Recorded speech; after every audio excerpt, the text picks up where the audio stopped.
اعوذ باللہ من الشیطان الرجیم بسم اللہ الرحمن الرحیم۔ مولا کائنات حضرت امیر المومنین علی بن ابی طالب علیہ السلام کے مجموعہ کلام نہج البلاغہ کے پہلے باب کا خطبہ نمبر 223۔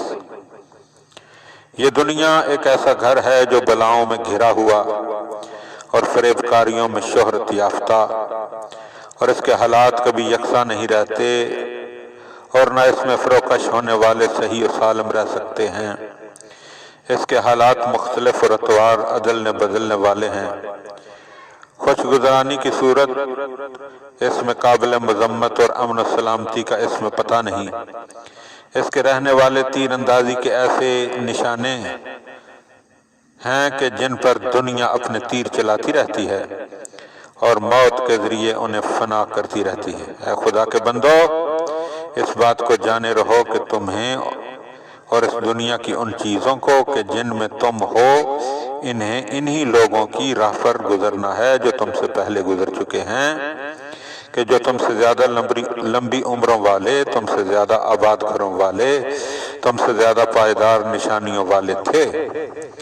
ان کی آوازیں خاموش ہو گئیں، بندی ہوائیں اکھڑ گئیں، بدن گل سڑ گئے، گھر سنسان ہو گئے اور نام و نشان تک مٹ گئے۔ انہوں نے مضبوط محلوں اور بچھی ہوئی مسندوں کو پتھروں اور چنی ہوئی سلوں اور پیوند زمین ہونے والی اور لحد والی قبروں سے بدل کر، کہ جن کے صحنوں کی بنیاد تباہی و ویرانی پر ہے اور مٹی ہی سے ان کی عمارتیں مضبوط کی گئی ہیں، ان قبروں کی جگہیں آپس میں نزدیک ہیں اور ان میں بسنے والے دور افتادہ مسافر ہیں، ایسے مقام میں کہ جہاں وہ بھوک لائے ہوئے ہیں، ایسی جگہ میں کہ جہاں دنیا کے کاموں سے فارغ ہو کر آخرت کی فکروں میں مشغول ہیں۔ وہ اپنے وطن سے انس نہیں رکھتے اور نزدیک کی ہمسائیگی اور گھروں کے قرب کے باوجود ہمسایوں کی طرح آپس میں میل ملاپ نہیں رکھتے۔ اور کیوں کر آپس میں ملنا جلنا ہو سکتا ہے جبکہ بوسیدگی اور تباہی نے اپنے سینے سے انہیں پیس ڈالا ہے اور پتھر اور مٹی نے انہیں کھا لیا ہے۔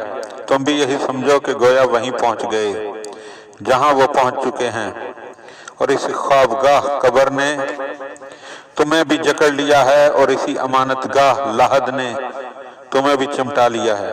اس وقت تمہاری حالت کیا ہوگی کہ جب تمہارے سارے مرحلے انتہا کو پہنچ جائیں گے اور قبروں سے نکل کھڑے ہوگے، وہاں ہر شخص اپنے اعمال کے نفع نقصان کی جانچ کرے گا اور وہ اپنے سچے مالک خدا کی طرف پلٹائے جائیں گے، اور جو کچھ افتراء پردازیاں کرتے تھے ان کے کام نہ آئیں گی۔ اللہم صلی علی محمد و آل محمد۔